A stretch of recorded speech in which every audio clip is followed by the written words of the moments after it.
Adom Trotro Prince also siedu ne Prince yenhwe Adom Trotro said o de bre yenhwe de ekọ ewo Kwame Nkrumah circle ene asema ene omanfo bedi hu nkomo ni se ECG atie Simontin so ekodan ne ka wo mo de omoka no wo mo ekọ akọje ye bi so omanfo se anamon ya ECG fu etui moje ne sen yo menti yemum ene ne da di kan a wo kan mate omo hyase ne eya ade papa ye bebo ma ba so san so obi use electricity a ese so otua na omunya bi esesa omnade na omne oma ase nti ye bo ma ba so me say baby amete meka se me ne ECG phone ni ase san se me nkai da me da sun da bi aka ne agina so nti me bo ma ba so na emom me wo omo how bi say ye beba ha no nti eni kan ko anamo mutu no ni aba obia de wo so hwe fi omo ho me pacho me so mente mum enye se na maba anka mente ba me de enam nansam ba me fie ena mama hu se bia ne wo ka no eno kure ba mente so ma ya ye de wo fi on be twa me light mu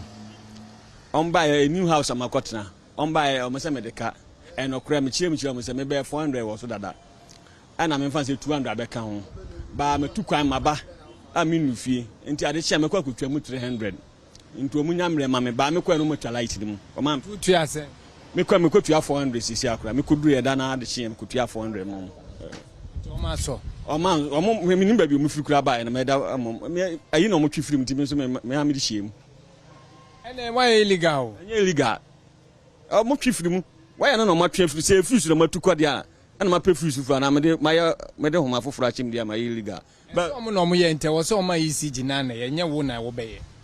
asam ma na be ye me so me ni ba bi o mu firi ba ye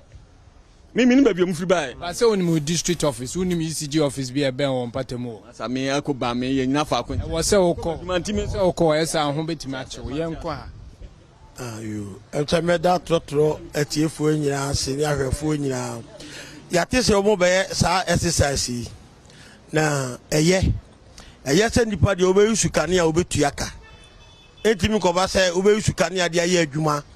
na de bia aban ne boka na aban ne boka enti se o ma ready so magigi skana ete se o mo kogigi na o munya abotre na o ne customers no kasa boko na nusem ne pam no obia so betua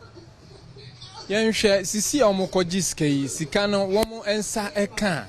womo de beye niema bebre die na mo so mo hwe nim efri om ho ase om nsa kasika na om kom nim no mo so mo hie free womo eho ade a me hwe a edi kan wo ECG for ho se om nsa kasika na meters de om nkra megu ho papa because enne oye bibia na woko ECG so kope meter e de abebo ofie a yesi meter ni ho meter short meter na nso yetuaka enti minnim so obi a oye adwuma say if me fan so offer na 5 cities I mean say nya den a wo de be man be 6 cities nti unya mfa so but that bia wo pe meter bia yes meter ni o no so kan ho no ma illegal connection no e do so is an say me pe me da sumu won so ma tua sika tua bibia brane brochana wo be hu no ma obi asi e kira ko nti ye hwe kwan say omon saka sika ne de a ene omon modern street light omon my street light do kan say ye driver for na kwan so a titru asphalt na obedu so asutum hwe enti omomo modern na omoma street light na fe meters nsomra send obi ahwehwe bia ne nsabeka me so nyedi nkan meters no obetima kotwere kutua meter fee se ope meter ba meter no obedi ho akona ba dia ba wokọ electricity ho na ankasa obetima ka cho se ebia kutasikasi dia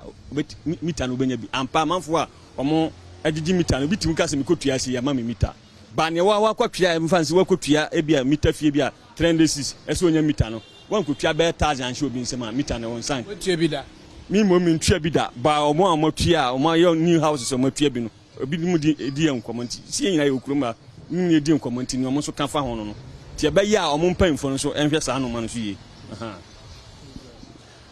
etisa de menu ne ka no obi etimi ko dina wo salai sa ebi abe 6 months kwa na ne sanka mita no etoto se ohu wo mo a